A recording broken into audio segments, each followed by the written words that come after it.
Kvothe sensed warmth in the crisp autumn air as he stepped again into the bustling courtyards of the university.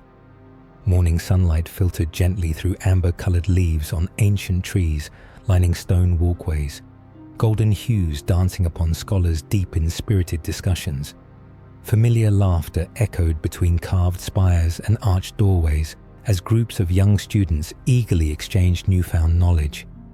The smell of old parchment and ink mingled enticingly, with whispering hints of cinnamon and smoke from distant hearth fires, wrapping around him like a comforting cloak. Yet, amidst this joyous return, Kvothe knew his respite was fleeting.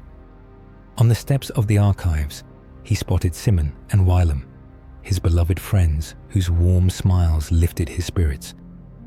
"Welcome back, Kvothe," Simon beamed brightly.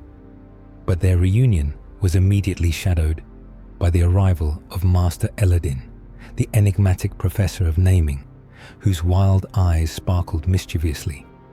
"There is something you must discover," Eladin murmured cryptically to Kvothe, his voice pitched low.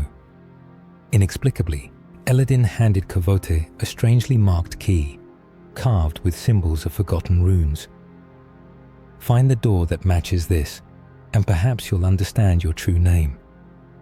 With that, Eladin slipped away, leaving behind nothing but intrigue and mystery. Days turned to weeks as Kvothe immersed himself fully in rigorous lessons of arcane sciences and secretive alchemy. The rhythms of learning filled him with tantalizing promise as he spent hours within the shadowed towers of the university's great hall. However, the mysterious key given by Master Eladin gnawed at his mind, haunting his dreams. Finally, curiosity overcame caution, and late one evening, amidst flickering candlelight, Kvothe sought the door that matched the enigmatic key. Wandering labyrinthine corridors beneath vaulted ceilings adorned with intricate carvings, each turn deepened the suspense. Shadows murmured maddeningly in his ears, until suddenly, beneath the hidden archway of crumbling stone, a door emerged into focus. Ancient, wooden, and bound by red iron bands, it bore the identical runes as the key. At the very moment of his discovery, footsteps echoed behind him, sharp and purposeful. Turning rapidly, heart racing, Kvothe confronted the severe gaze of Master Hemi, the strict and stern master, who always seemed suspicious of him. What audacity risks punishment at this illustrious place? Hem demanded coldly, eyes narrowing. Before Kvothe could respond, the door whispered open on its own, revealing only darkness within its hollow and beckoning depths.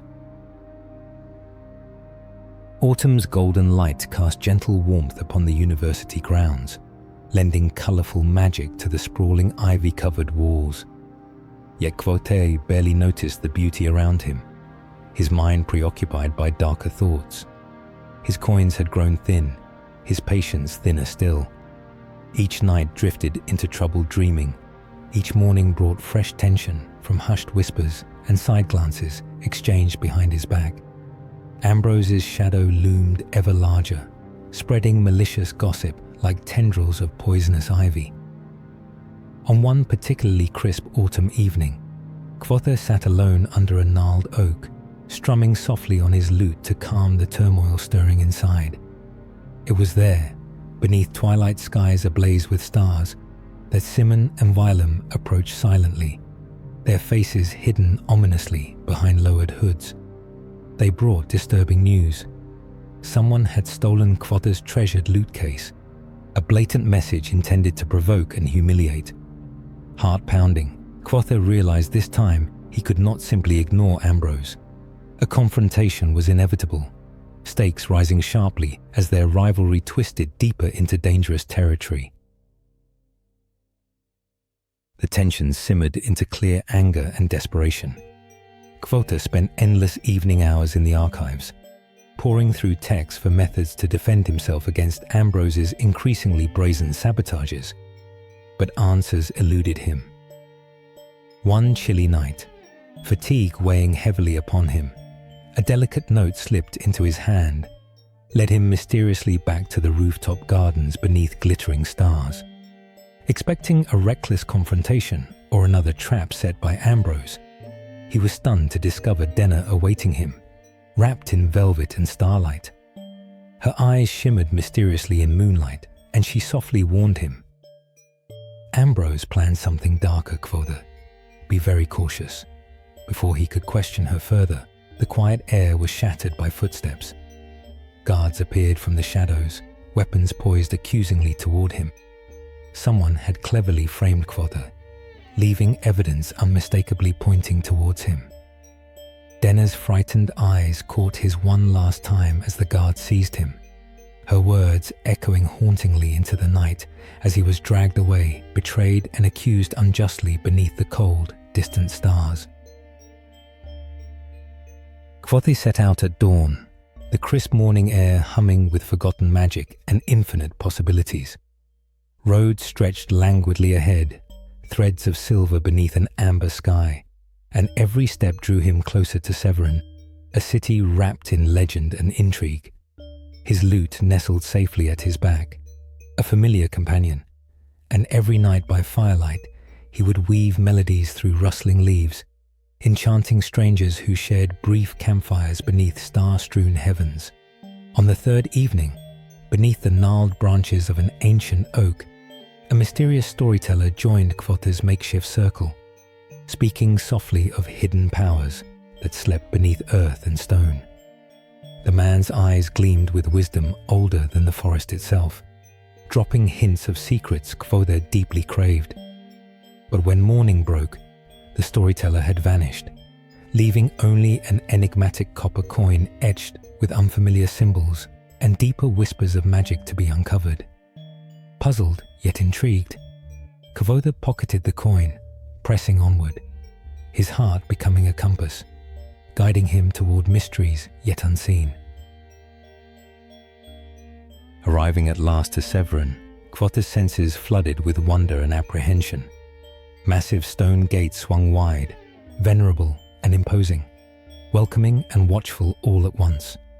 The streets bustled with life, marketplaces alive in colors screaming of exotic spices, silk banners rippling gently above stalls stacked with shimmering artifacts. Yet beneath this playful facade, tension hummed like taut lute strings, shadows shifted uneasily in alleyways, voices whispered of hidden enemies in darkened corners. He approached the Maer Alvaron's palace cautiously, summoned by cryptic letters promising opportunity, but masked with uncertainty.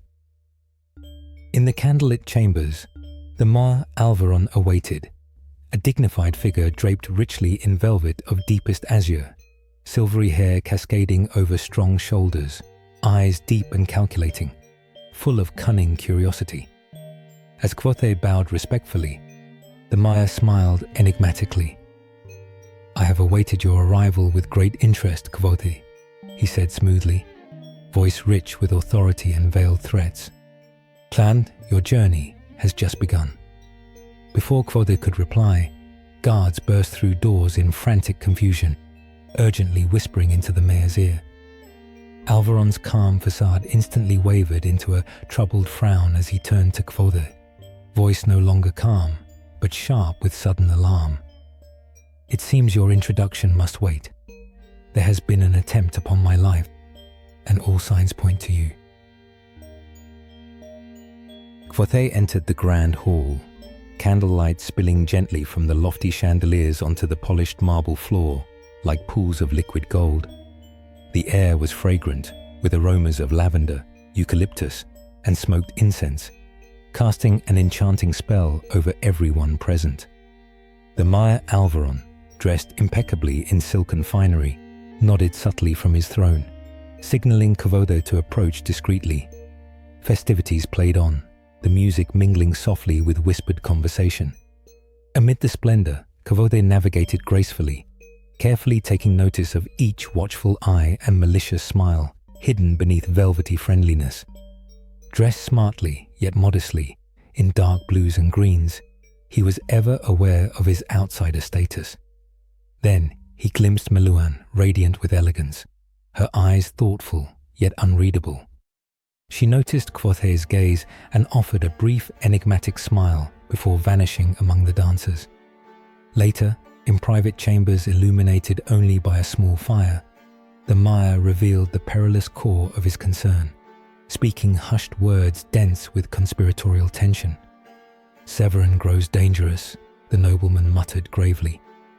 He confided deeply in Kvothe, trusting him to gather information and discreetly navigate the treacherous labyrinth of his court. Brimming with secrecy and purpose anew, Kvothe accepted the precarious assignment, feeling adrenaline and fear entwine. He knew the smallest misstep would bring disaster upon them both. The days slipped quickly into nights of whispered secrets and veiled intent. Late one evening, while Kvothe quietly navigated an isolated corridor of the Maer's palace, a shadow flickered suddenly against candlelit windows. Pausing breathlessly, he pressed against the cool marble wall, heart pounding. The unseen intruder shifted silently, footsteps muffled by carpets, approaching Kvothe's position steadily. Kvothe moved instinctively, stepping into a dark recess just in time to avoid detection. From his hidden vantage, he saw clearly a cloaked figure speaking urgently with Caudicus, the Maer's alchemist. Straining to catch fragments of their hushed exchange, Kvothe barely breathed. "Tomorrow at dusk," murmured Caudicus urgently. "Be absolutely certain. There will be no second chance." The cloaked figure nodded sharply and disappeared rapidly down the corridor, swallowed by shadows. Kvothe remained pressed against the wall, heartbeat roaring loudly in his ears. A conspiracy was unfolding beneath his feet, a threat dangerously close to Maer Alvaron himself. He realized he had stumbled upon something far darker, far deadlier than anticipated. Who could he trust now that uncertainty gripped Severen? Silently, urgently, Kvothe slipped away toward his private quarters, his mind a whirlwind of possibilities, knowing dawn would bring confrontation or doom. Thank you for venturing into this realm with me. If you crave more enchanted worlds, mythical battles, and secrets whispered from ancient pages, join the Guild of Storybound Explorers. Subscribe now and ring the bell to unlock every new quest the moment it drops. The next chapter awaits. Will you answer the call?